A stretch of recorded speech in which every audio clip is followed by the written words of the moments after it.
Good afternoon. It is 4:21 on October 28th. And I'm just here to go over a few invisible beings we're going to be discussing today. Like ghosts or aliens. These are, well, we've all heard of these before, so let's just go ahead and get them one and done and over with here. So we've got these ones that I've discovered. We've got these white beings. They start out as this hump that appears in the pitch darkness, and then they appear as this face here to respond to what you're talking about or conversating.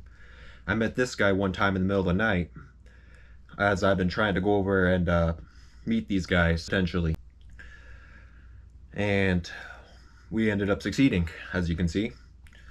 And I put all the pictures up on the walls just as a possibility that maybe they would want some of these pictures or need them for their civilization. And I happened to be correct, potentially, about that. And we met this guy probably like at the 8th time about sitting in the pitch darkness waiting for them. And I happened to be going over some thoughts in my head and started to speak them out loud. It was a long story. And this guy appeared as the hump. And he appeared there for like 10-15 minutes. I didn't even notice. I was busy with the thinking business. And then when I was done talking, he responded with his face here. And then he touched my leg when I got up as we were making first contact, because we were supposed to have better contact than we ended up doing, and ended up turning on the light and getting freaked out about it. But we ended up meeting this guy. He is real. We've probably all seen something similar to this in our lifetimes. Alright, let's go over another one. Here we have the strange boxes. These alien civilizations are actually quite advanced. They have these strange boxes that appear on the ceiling, right above the chandelier. A couple nights, a long time ago actually, about 3 years ago or so, one of these appeared on the ceiling, but I ended up forgetting about it because they disappear right when you see them. They sink into themselves like, and it's quite extraordinary. This is pretty accurate representation of what it is. It's very large, and it overshot the chandelier a bit, and you only see it for a few seconds, but I ended up seeing it again, so I was able to get this for you here. That's pretty extraordinary. Who knows what that could possibly be. Still looking into that one. And then of course we have this one, the bird picture. Yeah, I wasn't joking about the advancedness of the civilization. These bird pictures, well, it's self-explanatory of its own. I got this one in the middle of the night one night, floating in front of my TV when I turned over one night when I was sleeping, floating in midair, kind of like this, with a strange greenish kind of a glow hue to it. I think it might be a white ibis or a sacred ibis potentially. It's possible to tell, but there are several long-beaked birds that this could possibly be. As you can see, they can draw, they can make pictures, and they have invisible like writing, and it floats in midair. Just wanted to clarify that real quick, that these guys can write things. Quite advanced, really. I really like this one. This one, it's a really nice find here. And of course, we have the black being. This alien being, or a ghost, whatever you want like to call it, here appeared in my bathroom one day for a few seconds. These guys appear as a black mist with a face in it, sort of like not exactly perfectly circular eyes, with a smile, of course. Pleased with my work, of course, I'm certain. And this guy appeared to me, and well, there is another one confirmed to exist. As you can see, we have a vast ecosystem here of ghosts, or as I call the beings. And then of course, that's not all. We've discovered orbs. I don't have a painting of one, but I do have this.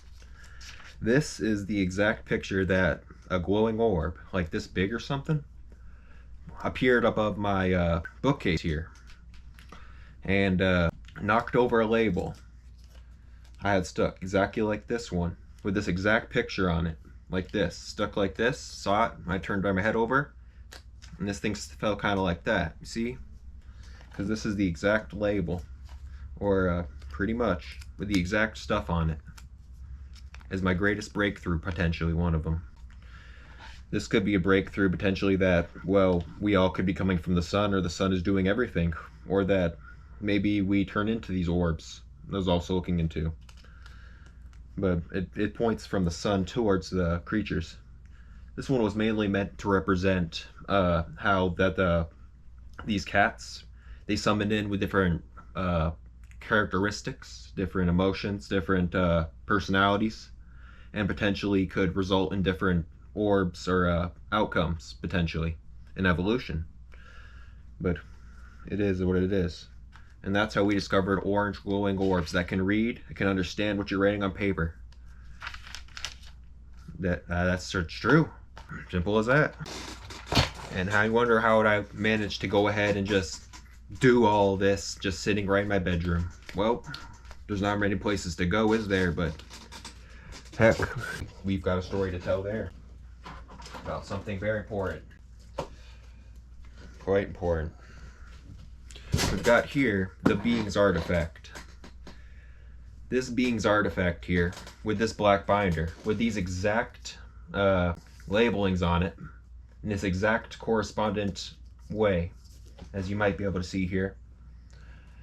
Well, this existed in a dream a long time ago, when I was like 10 or 12 years old, when I was trying to find out how to get very rich. I ended up having a dream where this book existed in a bookshelf with a glass casing over it, like a gun case that I could never open, but I knew it was kind of in there. The secret of anything I could ever desire. And that's when I went ahead and figured out how to build it. The ways in which it could have been done are speculative, but perhaps my brain may have been able to get a picture of it. With the automatic processor system, the brain ain't gonna remember anything. But here we are. Let's go to a nice page here. I can get you and show you real quick what I got here. This is pretty much the best stuff. Well, I pretty much managed to get down to mass production, but we'll show you this one real quick. If I can get it up here. Here we have, well, I'll just take it out. Yeah. Here we have this one. I ended up calling it the ball drop because the one before it looks like this. This is quite an advanced work that I created my own that corresponds exactly to the exact working of this exact piece to exist in my dream. This work, as you can see, is quite advanced. I'm going to take that in. That one's quite wondrous.